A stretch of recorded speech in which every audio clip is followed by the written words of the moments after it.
Ravi de vous retrouver sur le plateau de Lady vous écoute avec une thématique certainement, assurément qui vous parle, femmes et enfants en danger. Alors, ce n'est pas pour faire du misérabilisme, mais simplement parce que nos invités aujourd'hui sont des femmes de terrain, des femmes d'action, et elles mènent vraiment ces actions-là au bénéfice du plus grand nombre. Nous allons les recevoir ensemble. Esther Nguelada, bonjour. Bonjour. Merci à vous d'être présente sur le plateau. Vous êtes la vice-présidente de l'association Femmes en danger et vous allez nous parler de ces actions de terrain qui vraiment appellent le respect. Avec nous pour la deuxième fois dans Lady vous écoute. Alors la première c'était en 2010. Oui, c'est ça. 2010, le temps a passé. Kumba Barayoro, bonjour. Bonjour. Vous êtes la présidente de l'association Graines d'Afrique. Oui. Vous êtes la représentante de Holocaust Mali, vous nous direz tout à l'heure. Et puis aussi, vous êtes là en lieu et place de l'espace national Jeunes Leaders du Mali. Exactement. Les femmes font beaucoup de choses, elles n'ont que 2 bras et pourtant.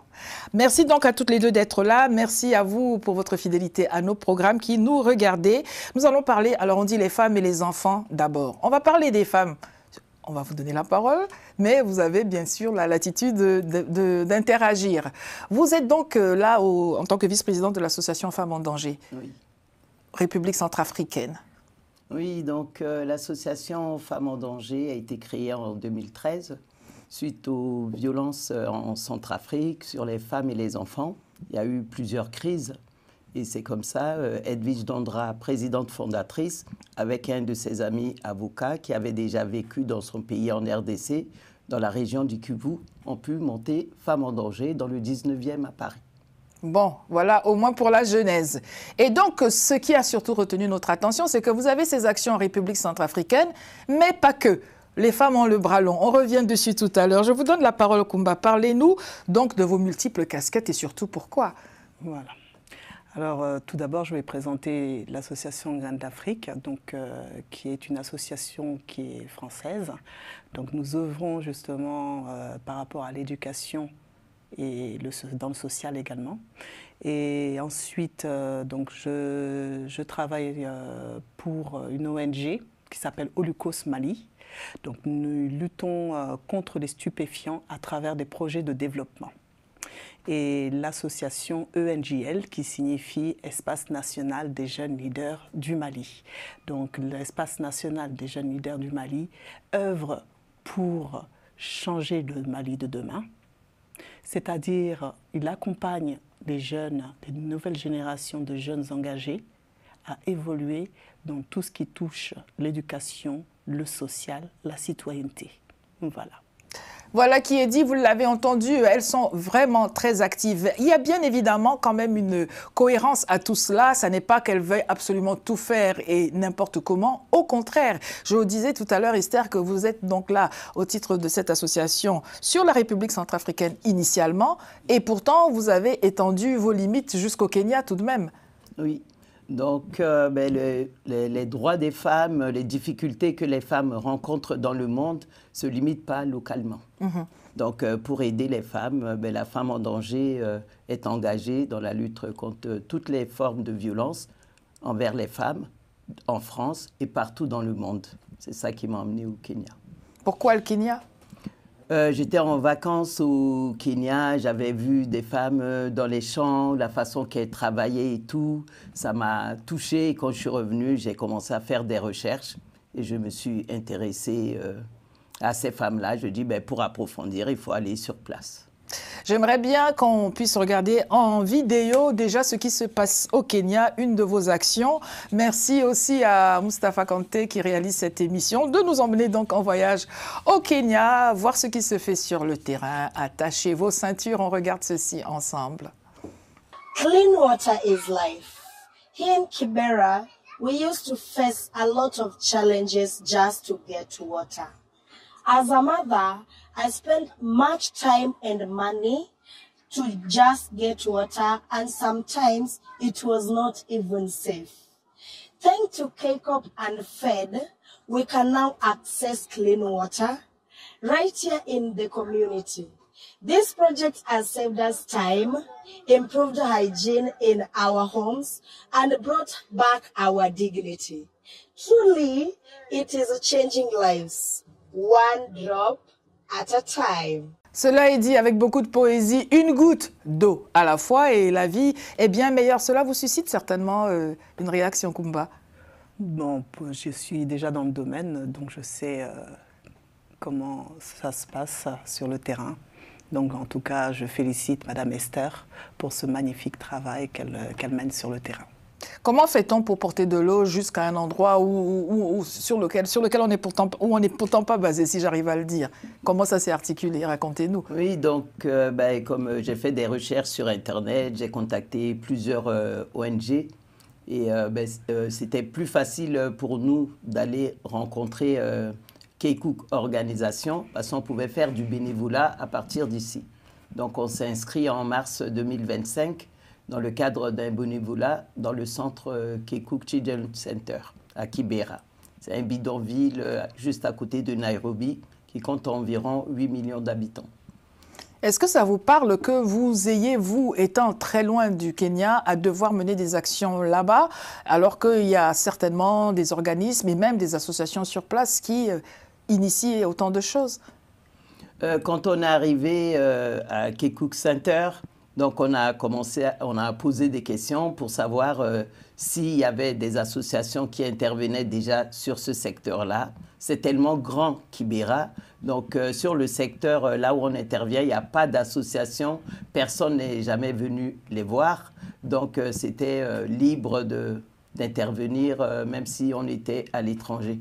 Nous sommes les premiers partenaires de Keikouk Organisation qui a été créée depuis 2022. On peut donc toujours faire quelque chose. Je voudrais, Kumba, que vous nous parliez des jeunes. Vous avez confié au téléphone hier qu'il y a toute une histoire quand même qui a fait que vous soyez à vouloir travailler avec ces jeunes, ces enfants, ces jeunes. Comment est-ce que ça s'est passé pour que nos téléspectateurs, très certainement, aussi puissent en apprendre? Bon, ça vient de loin. Ça vient de loin. Déjà, suite à mes divers voyages que j'ai effectués au Mali et au Sénégal, donc j'ai remarqué que beaucoup de jeunes n'aimaient pas lire, soit n'avaient pas la possibilité de lire. Et donc j'ai rencontré un monsieur formidable, monsieur Seydou Ballo, qui est le président de ENJL, qui m'a montré des choses assez intéressantes sur le terrain. Et il m'avait choisi en tant que marraine en tout premier lieu d'un de ces événements, c'est-à-dire la première édition. Et ça s'est passé l'année dernière. Et donc j'ai été émerveillée de voir des jeunes aussi intéressés avec autant de talent, mais qui n'avaient pas la possibilité de lire tout le temps. Et donc là, avec M. Ballo, parce que M. Ballo a créé cette association en 2021, le 19 janvier 2021 exactement. Donc lui, son objectif principal, c'est tout simplement de créer des jeunes leaders de demain. C'est-à-dire avec des capacités et pour pouvoir développer le Mali plus rapidement, avec du talent. Donc là, aujourd'hui, nous avons une mission principale, c'est d'apprendre à nos jeunes à apprendre à lire et à aimer la lecture. Donc à travers certains concours, la rhétorique, l'art oratoire. Bon, je vais toucher un petit mot sur M. Ballo, qui est l'ancien champion du Mali en art oratoire. Donc on est donc dans la transmission. Voilà, c'est dans la transmission, plus exactement. Et donc il y a trois points principaux. Donc nous avons l'engagement citoyen, nous avons la citoyenneté, nous avons également l'éducation et la formation. Donc aujourd'hui, nous nous engageons pour travailler avec la jeunesse malienne, pour qu'ils puissent avoir des outils pour être quelqu'un demain. Être quelqu'un et pas n'importe qui. Et voilà, exactement, tout à fait. Je voudrais essayer vous laisser réagir aussi à ce projet avec les jeunes notamment. Cela vous parle-t-il? Oui, je dis par exemple, Femmes en danger travaille aussi avec des jeunes. Oui. Je dis après la crise en Centrafrique, on a eu beaucoup d'enfants soldats. Oui. Donc on a pu mettre en place des actions auprès de ces jeunes parce qu'il y avait beaucoup de violence Donc pour les occuper, on a fait des clubs de foot de garçons, de filles. Qu'avez-vous fait pour les filles précisément? Parce que souvent, c'est comme si les actions étaient très inconsciemment genrées. On va facilement proposer aux garçons quelque chose. Et aux filles, que leur avez-vous proposé? Le foot aussi? Les filles, elles avaient leur club de foot. Oui, il y avait le club de foot des filles. Oui. Et pourquoi le foot d'ailleurs? C'est parce que quand on a demandé aux jeunes, ils donnent des coups. Donc nous, on avait pensé que vaut mieux donner le coup sur une balle que donner le coup sur une personne. Oui. Donc après, il y a eu ceux qui avaient des compétences en couture. Donc ils nous ont demandé, on a fait les locations de machines à coudre. Ceux qui voulaient faire du jardinage, on a acheté les graines, loué les terres. Donc les jeunes, c'est l'avenir du pays. Vous vous retrouvez dans ce profil de jeunes qui voudraient... Alors, j'aurais pensé à la boxe, moi, tant à donner des coups plutôt qu'au foot. Mais vraiment, est-ce que vous avez quelque chose qui se détache dans les attentes de ces jeunes? Parce que, bon, voilà, vous leur proposez quelque chose. Mais est-ce que vous avez considéré le fait que peut-être les filles voudraient tout autre chose ou des choses identiques à celles des garçons? Alors, vous allez être très étonnés. Oui. L'année dernière, nous avons eu une championne dans l'art oratoire. Donc nous avons fait le concours Oralivre, la première édition. C'était une jeune fille de 17 ans. Elle est arrivée avec une telle prestance, avec une telle expression. Moi-même, je suis restée figée, je l'ai regardée, j'ai dit waouh! Mais on peut avoir du talent comme ça. Et c'était sa première fois qu'elle se présentait en public. Je me suis dit, mais elle a dit que c'était la première fois. Mais elle avait de la prestance. Je dis, ça promet ça. Donc ça veut dire que les filles aussi ont du talent. Et cette année, dans la deuxième édition, il y a plus de filles que de garçons. Parce que les filles parlent beaucoup. Voilà. Est-ce que c'est en lien avec l'art oratoire d'ailleurs? Oui, c'est en lien avec l'art oratoire. Donc c'est vraiment l'expression. L'expression en soi, l'expression des mots et le savoir. Et c'est surtout ça. Apprendre son histoire. Apprendre l'histoire du monde et se connaître et savoir d'où l'on vient également, en même temps. Voilà qui est important. Nous parlons donc des femmes et des enfants en danger, mais je le disais au début de ce programme, ça n'était pas pour vous alerter, au contraire. C'était pour susciter chez vous ce que vous entendez de nos invités sur le plateau, le désir, l'envie d'aller vers les autres, de poser des actes à leur bénéfice, que ce soit pour des femmes ou pour des enfants. Vous pouvez commencer là où vous êtes, mais vous avez aussi la liberté, vous l'avez entendu, de pouvoir aller au-delà, là où peut-être vous ne seriez pas allé, n'eût été vos actions dont on pense qu'elles vont vous précéder. J'aimerais bien que l'on parle de cette histoire de stupéfiants tout de même, avant de redonner la parole à Esther. Voilà. Alors, comment en venez-vous à pouvoir accompagner les jeunes là-dessus? Bon, voilà, donc Olukos, l'ONG Olukos a été créée en 2018 exactement, au Mali. Donc, compte tenu de la situation du pays, depuis des années, nous avons un grand fléau, un très grand fléau qui est la drogue. Donc, sans la drogue, je pense qu'il n'y aurait pas eu de terrorisme. Quel lien avec le terrorisme, d'ailleurs, pour que tout le monde comprenne bien?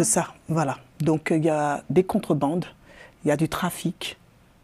Et puis les jeunes aussi sont drogués parce qu'on ne peut pas se permettre d'aller dans un village et raser tout un village, parce que je vais éviter certains mots qui risqueraient de heurter, de raser tout un village et d'être lucide psychologiquement. Ce n'est pas possible.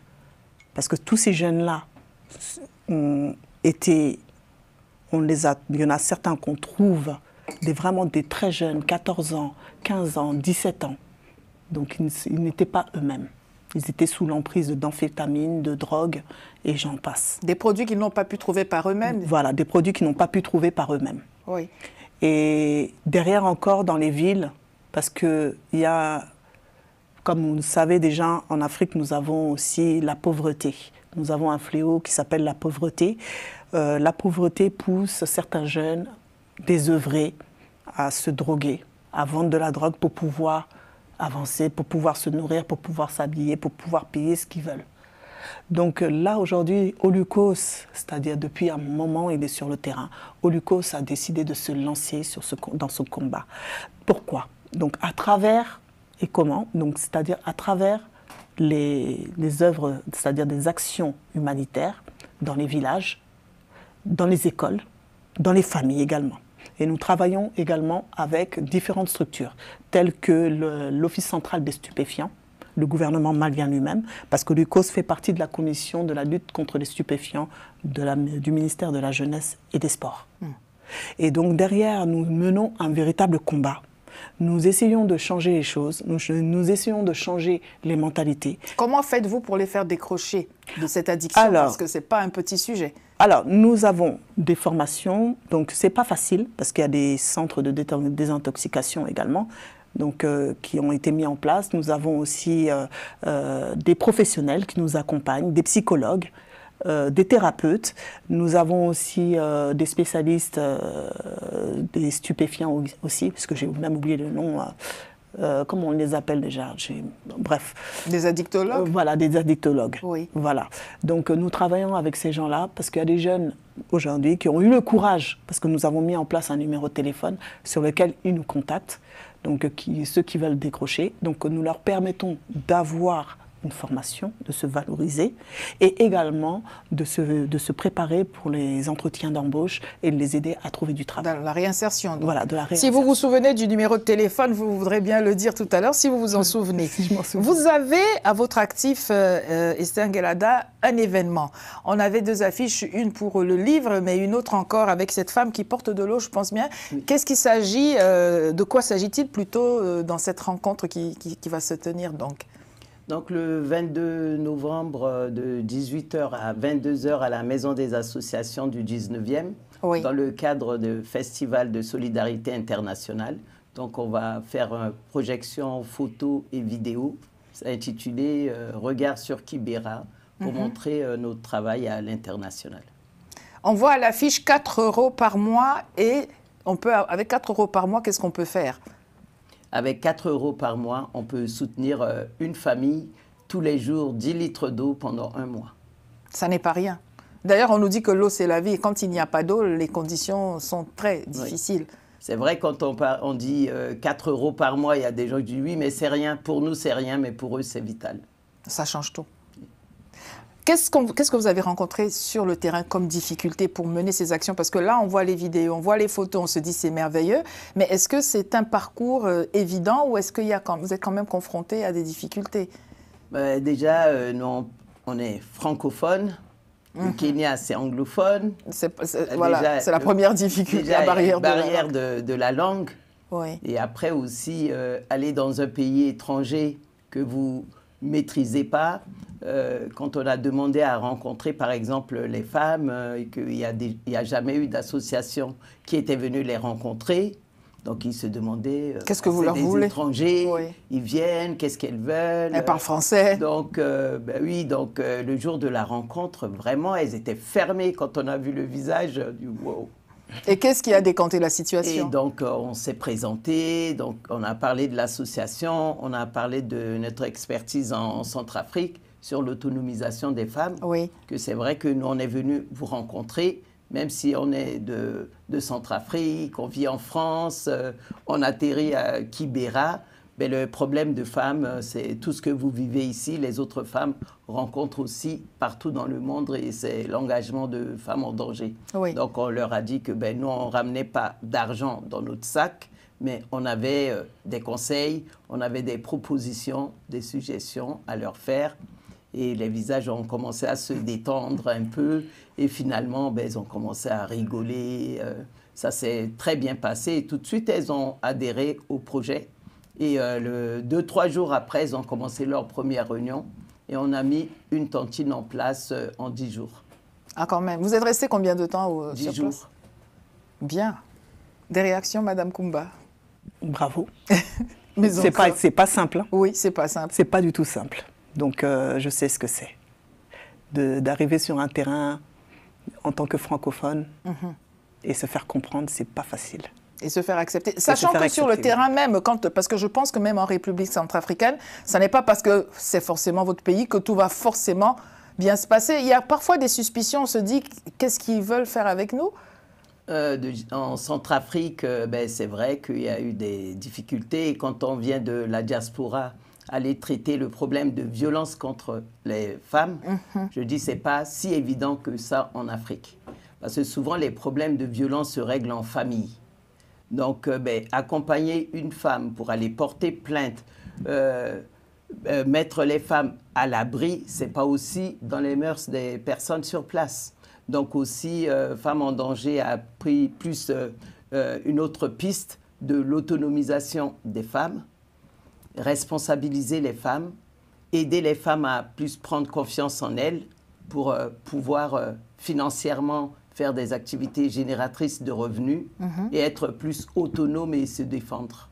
Et après là, elles vont avoir plus confiance et commencer à parler. Quelles sont les difficultés que vous rencontrez sur le terrain? Parce que vous avez parlé de l'accompagnement des jeunes pour sortir de la drogue, ce qui est déjà un défi majeur à relever. Et les familles dans tout ça, comment est-ce que vous êtes reçus et perçus?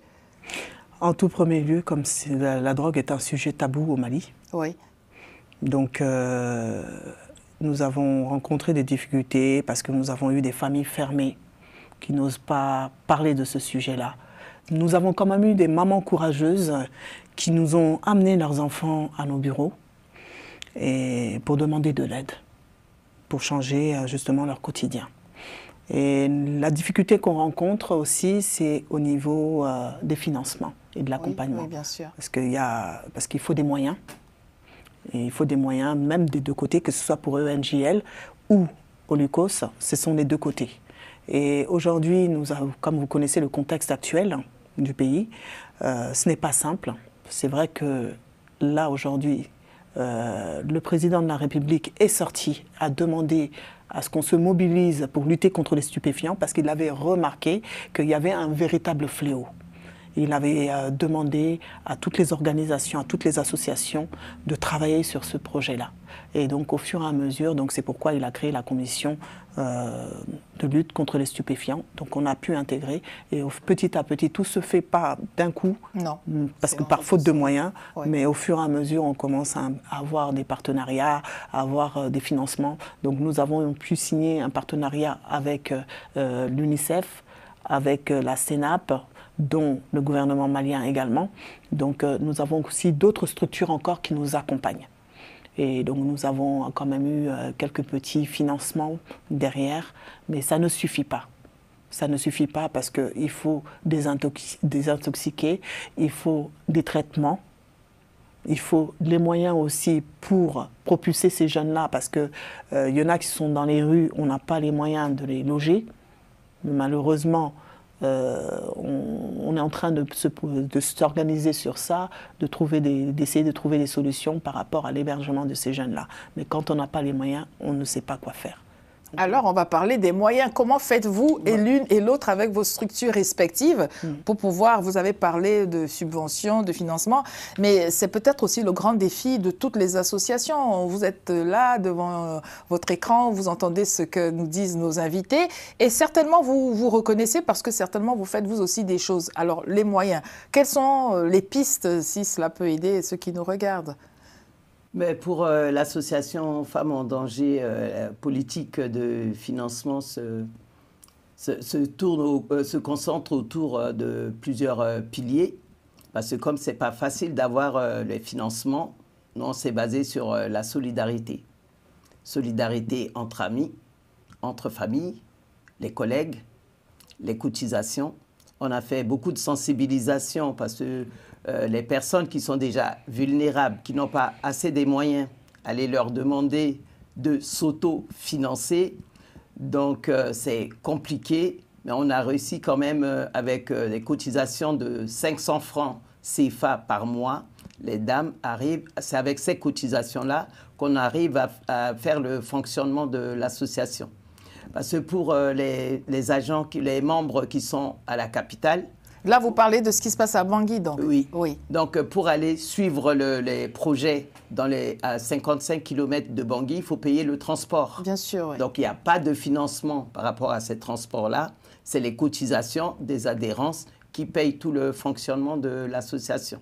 Quand les femmes elles veulent se déplacer dans des conférences, dans des manifestations à la capitale, il faut payer le transport. Donc, on a réussi quand même à travailler avec les adhérentes, les membres, de s'auto-financer. De 2015 jusqu'en 2022, on n'a jamais eu de financement. Donc toutes les activités, c'est des dons particuliers, des bonnes volontés qui nous aident. C'est en 2022 qu'on a eu notre premier financement par la MINUSCA. Donc c'est aujourd'hui, avec ce financement, qu'on a pu développer des activités génératrices de revenus par des microcrédits. Parce que Femmes en danger a fait une école des enfants à 55 km de Bangui, à 400 élèves. C'était à la demande d'un chef de Sitaka, Pygmée, qui nous avait dit qu'il n'y avait pas d'école dans le village. Donc cette école-là s'est faite aussi par la bonne volonté. Il n'y a pas eu de financement. Donc aujourd'hui, c'est depuis 2022, avec le financement de la MINUSCA, qu'on fait des microcrédits au groupement. On a commencé avec 6 groupements. Aujourd'hui, on a 30 groupements de 600 femmes. Et je crois qu'on est presque à 700 femmes aujourd'hui sur le site ACA. Vous nous regardez, vous voulez aider, vous ne pouvez pas créer une association, vous n'avez pas le temps matériel, vous avez une petite épargne. Moi, j'aime bien être concrète. Est-ce que vous pourriez donner l'adresse du site internet ou je ne sais pas quel contact pour que ceux qui nous regardent et qui veulent absolument, n'est-ce pas, participer à cet effort de guerre, puisque quand c'est difficile, c'est la guerre. Comment peut-on pouvoir participer à ce que vous venez de décrire, madame ? Ben, il y a le site de l'association Femmes en danger Centrafrique, www.fed.org/RCA. Voilà, FED, Femmes en danger. Donc, vous pouvez reprendre s'il vous plaît parce que c'est passé trop vite pour qu'ils puissent prendre des notes. Alors www.fed.org Centrafrique. Bon, FED Centrafrique, vous l'avez compris. Et si vous voulez aller au Mali, n'allez pas faire que du tourisme, c'est un très beau pays. Cependant, vous pouvez déjà faire avancer votre argent pour que ces actions soient menées. Est-ce que vous voulez bien vous aussi communiquer un lien, un site, quelque chose? Voilà, donc nous avons notre page Facebook Holucos Mali et nous avons aussi notre site internet qui est en construction. Donc là, c'est holucos.org. Voilà. Vous pouvez donc aider, ne restez pas comme cela. Comment faites-vous pour les financements? Je vous apporte la question aussi. Alors, pour les financements, on s'autofinance nous-mêmes. Vous êtes donc riche, madame? On n'est pas riche. On n'est pas riche. Et on a des bons samaritains, on a des associations aussi sur place qui nous apportent aussi leur soutien. Par exemple, un exemple typique, des serviettes hygiéniques pour des femmes qui sont en prison. Oh oui. Voilà, parce que nous menons aussi des campagnes de sensibilisation avec Holucos dans les prisons, c'est-à-dire la prison pour femmes à Bamako et la prison des mineurs également. Parce que quand on parle de mineurs, ce sont des 16 jusqu'à 18 ans. Voilà.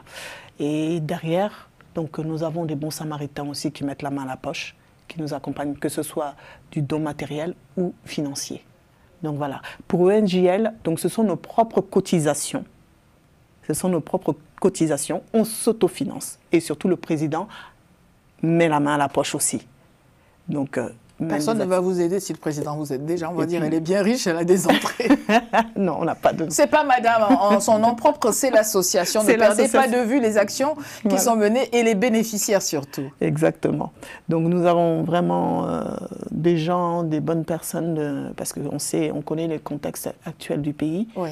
Donc, qui sont conscients de la situation, qui mettent la main à la poche pour accompagner ces jeunes, que ce soit pour ENJL et Holucos également. Mais ça ne suffit pas. Parce que vraiment, on a vraiment besoin... Il y a du travail. Il y a du travail, oui. Nous allons partir en vidéo encore, si Moustapha Kanté en régie veut nous donner de voir en images animées donc une de vos actions, que ce soit dans Femmes en danger ou Graines d'Afrique, pour que vous puissiez vous rendre compte de ce qui se passe. Des actions, il y en a beaucoup, et c'est ensemble qu'on va les découvrir à nouveau. Restez bien avec nous. I sell vegetables here in Kibera. In the past, buying water was very, very expensive, and sometimes it was not even clean. I often feared losing customers because hygiene was difficult to maintain. With this project, I now have access to clean and safe water.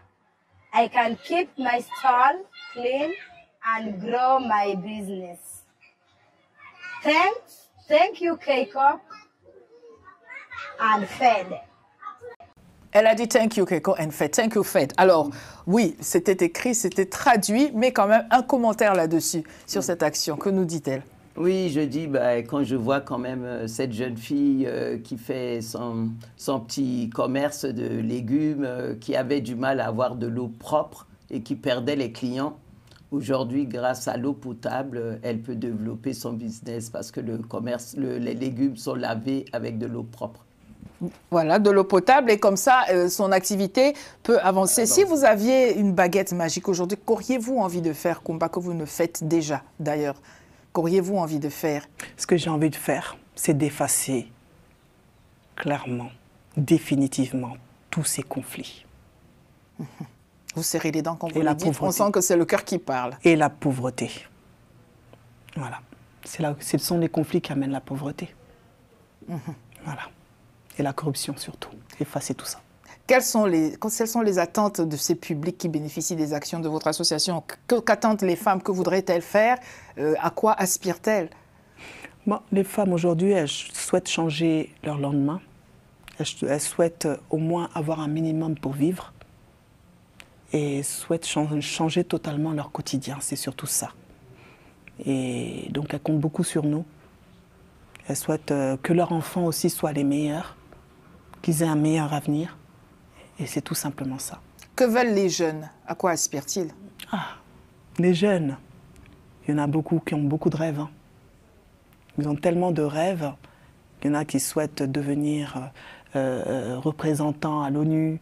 Il y en a d'autres qui souhaitent être ministres. Il y en a d'autres qui souhaitent être chefs d'entreprise, etc. Donc là, nous leur donnons les moyens, justement, en contribuant à leur formation. Voilà. C'est important si les jeunes ou les personnes, les publics en difficulté, quels qu'ils soient, femmes ou jeunes, tant qu'il y a de l'espoir, ça veut dire quand même que c'est bon signe, en tout cas. C'est ça. C'est bon signe, parce que jeter l'éponge, là, on peut ramener tout ce que l'on veut, ça ne changerait rien.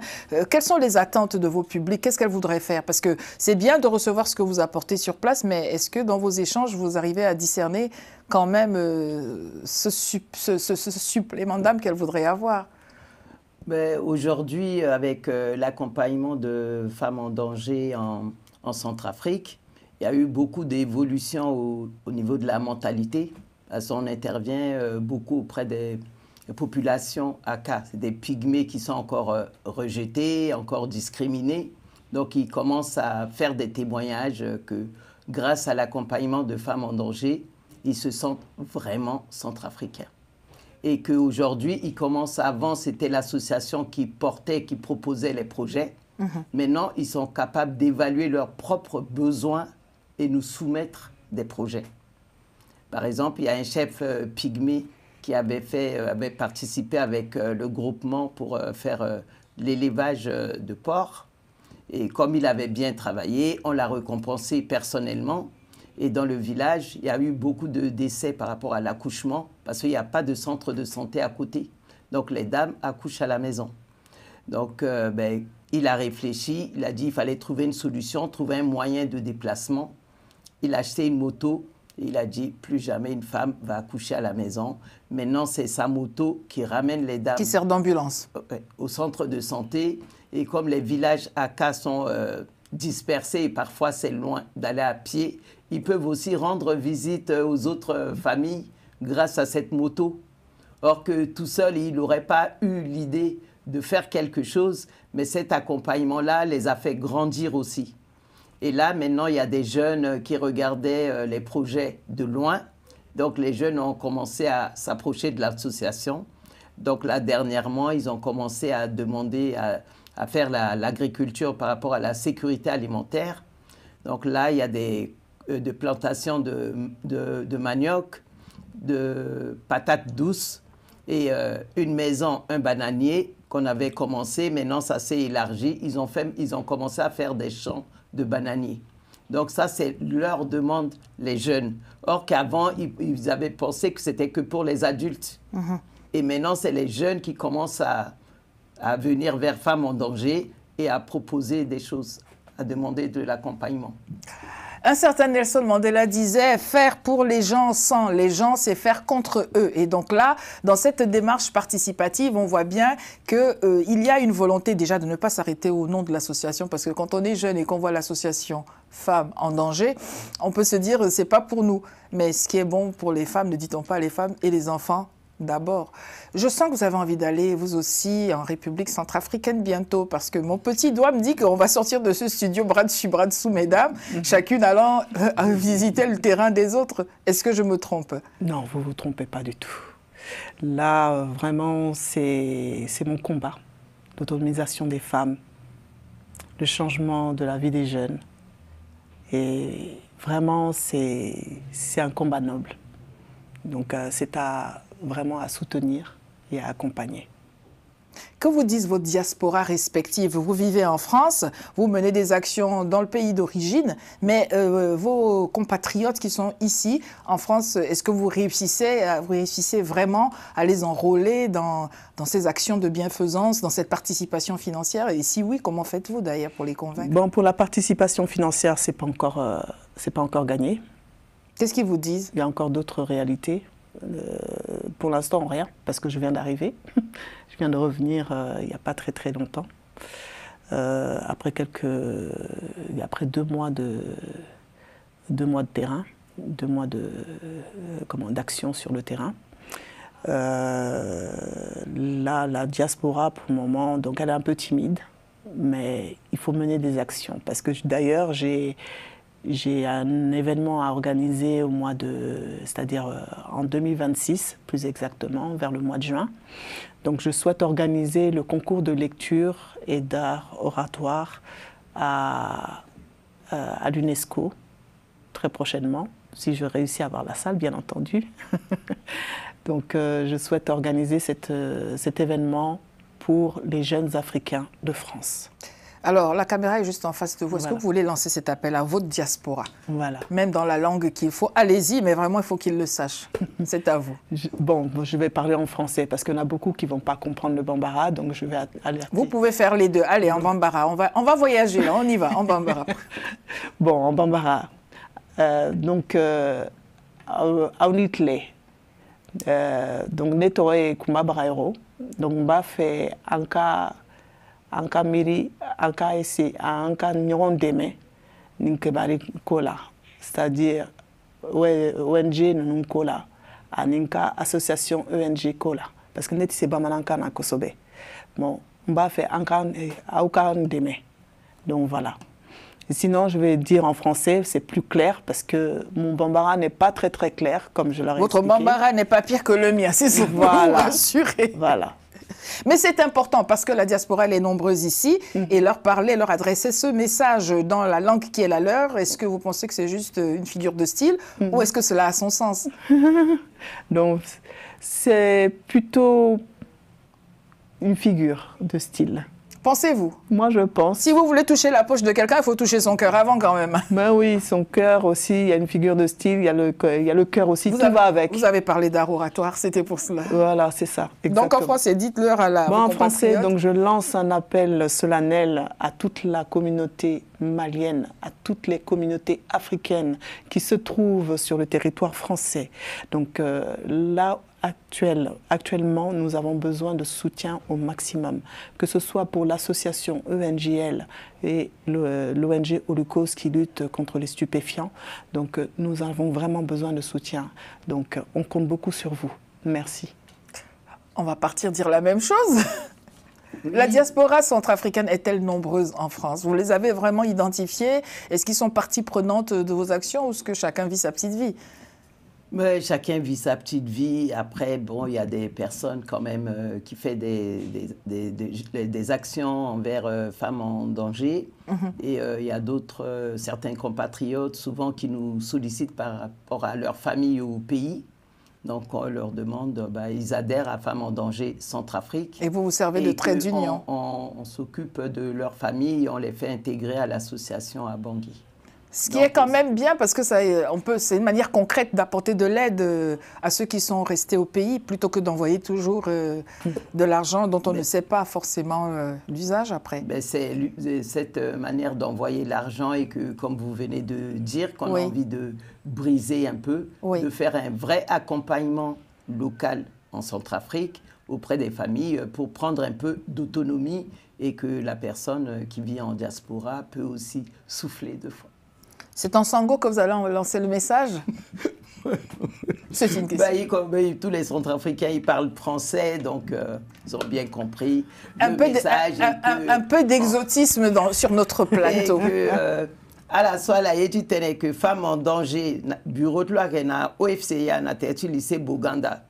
Réunion qui est tous les jeudis après-midi à partir de 13h. Si tu as là, tu as Maseka, à cousine, Ita, soit ça, Yape. C'est là que à la petite Gona, OFCA, le bureau de femmes en danger, tu as la moi adhésion, tu as la France gay, et puis femmes en danger à accompagner Aïta Tchalana Kodro. Merci. Voilà qui est dit. Si tout le monde n'a pas compris, ceux qui devaient comprendre l'ont compris parce que c'est important. On veut toucher le cœur et dans la langue du pays, ça n'est pas de trop. Alors, vous parlez de concours oratoire. Oui. Question. C'est en français? Oui, c'est en français. Alors que, je pense que c'est vous qui me l'aviez dit, les enfants parfois oublient leurs racines, leur culture. Est-ce qu'on peut imaginer que ce concours, vous me voyez venir avec mes gros sabots, que ce concours oratoire se fasse aussi dans la langue du pays, par exemple? C'est possible. On s'exprime également en bambara, en soninké. On s'exprime dans nos langues. Mais comme c'est de la lecture, de la littérature, donc nous nous exprimons dans la langue de Molière, plus exactement. Parlez-nous de Tombouctou, parce que quand même, il y a une histoire. Ah, oui. C'est une bibliothèque à la clé. Est-ce que vous voulez en dire quelques mots à nos téléspectateurs? Bon, Tombouctou a une grande histoire, fut jadis l'un des piliers de l'histoire d'Afrique. Parce que quand même, tout le monde allait se régénérer à Tombouctou. Tous les savants voulaient absolument faire un tour à Tombouctou. C'était le lieu des pèlerinages des savants. Il y a la grande université de Tombouctou qui est là-bas. Nous avons des mausolées, nous avons tellement de belles choses à Tombouctou. Et là, actuellement, tout a changé. C'est plutôt positif. Parce que là, il n'y a plus de conflit. Tombouctou est libre. Tombouctou est encore plus beau qu'avant. C'est une invitation à visiter? C'est une invitation, exactement. C'est une invitation pour vous, vous êtes sur le plateau, vous ne pouvez pas y échapper. Alors, on va parler de vos perspectives. Déjà, on va revenir sur votre agenda, sur vos actualités respectives avant de rentrer à l'antenne bientôt. Ce rendez-vous, avec l'affiche qu'on a vue tout à l'heure, qu'est-ce que vous avez dans votre programme? Il y a ce rendez-vous et qu'y a-t-il après comme action? Là, on invite la diaspora kenyane à venir quand même à un autre événement du 22 novembre pour leur montrer ce qu'on fait aussi au Kenya et les inviter aussi peut-être à se joindre à nous. Donc aussi, comme je disais tout à l'heure, c'est dans le cadre du Festival de solidarité internationale. Donc pour dire que Femmes en danger ne se résume pas qu'au local et que nous, on est dans tous les pays, on peut aller au Mali. La présidente de Femmes en danger fait beaucoup de sensibilisation. Elle était déjà au Cap-Vert, au Sénégal. Là, elle va partir en Afrique du Sud et qu'elle va souvent plaidoyer aussi aux Nations Unies. Donc là, qu'est-ce qu'on attend? C'est qu'il y ait du monde à cet événement pour voir nos projections et échanger avec eux sur nos projets et voir aussi trouver des partenaires. On recherche 50 parrains pour 4 € par mois pour soutenir ce projet de distribution d'eau. Et on a aussi distribution de bouillie à 150 enfants chaque semaine. À quel prix? Parce que moi, je veux faire du tam-tam quand même. 4 €, vous avez bien 4 €, vous qui nous regardez, où que vous soyez, 4 € par mois pour accompagner les actions de l'association Femmes en danger, de telle sorte que les populations puissent bénéficier d'eau potable parce que l'eau c'est la vie, je me répète, mais vous le savez. Vous avez déjà eu l'adresse internet de l'association Femmes en danger. Vous voulez bien la reprendre pour le plus grand nombre. Prenez des notes s'il vous plaît. Nous, en France, on a Femmes en danger Facebook et Femmes en danger Centrafrique, Facebook aussi. Et le site internet www.fed.org de Centrafrique. Donc, si vous voulez participer, que ce soit en France, vous nous retrouvez sur les réseaux sociaux. Et aussi pour les femmes, les 22 femmes au Kenya, elles ont projet de faire un poulailler et garderie d'enfants.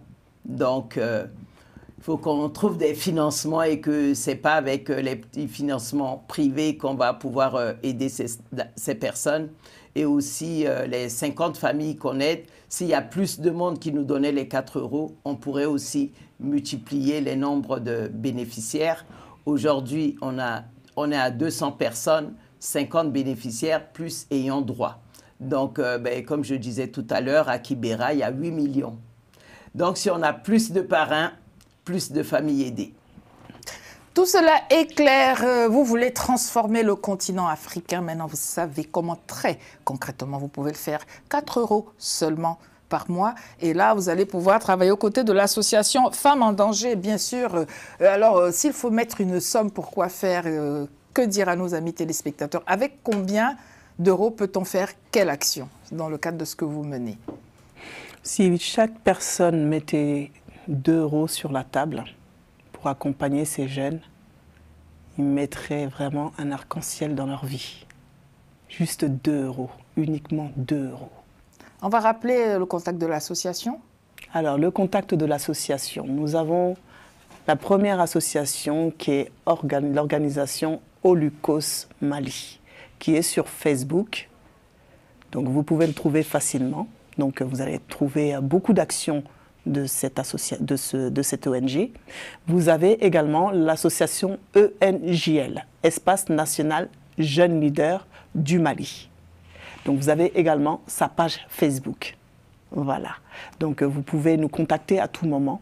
Donc nous sommes disponibles, nous vous répondrons à tout moment. Même si c'est à 2 h du matin, on est là. Ne pensez pas que ça n'est pas votre pays, le Mali, la République centrafricaine. Pensez tout simplement que ça et là, ce sont des femmes comme vous, mesdames, ou comme vos proches, monsieur, et ce sont des jeunes, et qui sont ces adultes de demain, ces Africains de demain, quand vous, nous ne serons plus là. Il faudra bien qu'il y ait des êtres humains, et c'est maintenant que l'on peut faire quelque chose. On parle de développement durable. J'aime à dire que la durabilité, c'est une quête d'éternité qui ne dit pas son nom, donc que chacun puisse faire quelque chose qui est avec 2 €, qui est avec 4 €. Et puis vous pouvez nous écrire ladyvousécoute@gmail.com. Si vous voulez écrire à nos invités, vous nous envoyez le message, nous allons le leur transférer. Ne nous envoyez pas votre argent à nous, mais à eux quand vous aurez leurs coordonnées, que les choses soient bien claires. On va finir sur un point. Alors la diaspora kenyane, ou plutôt les Kenyans, qui le découvrent pour d'aucuns ici, que vous menez des actions dans leur pays, quelle interaction avez-vous? Est-ce que vous avez réussi à travailler pour l'instant la main dans la main à ces choses qui se passent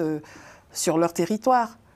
Là, j'avais essayé d'entrer en contact avec la diaspora kenyane. Ils sont au courant, ils nous suivent sur les réseaux, mais on n'a pas réussi à développer un partenariat avec eux.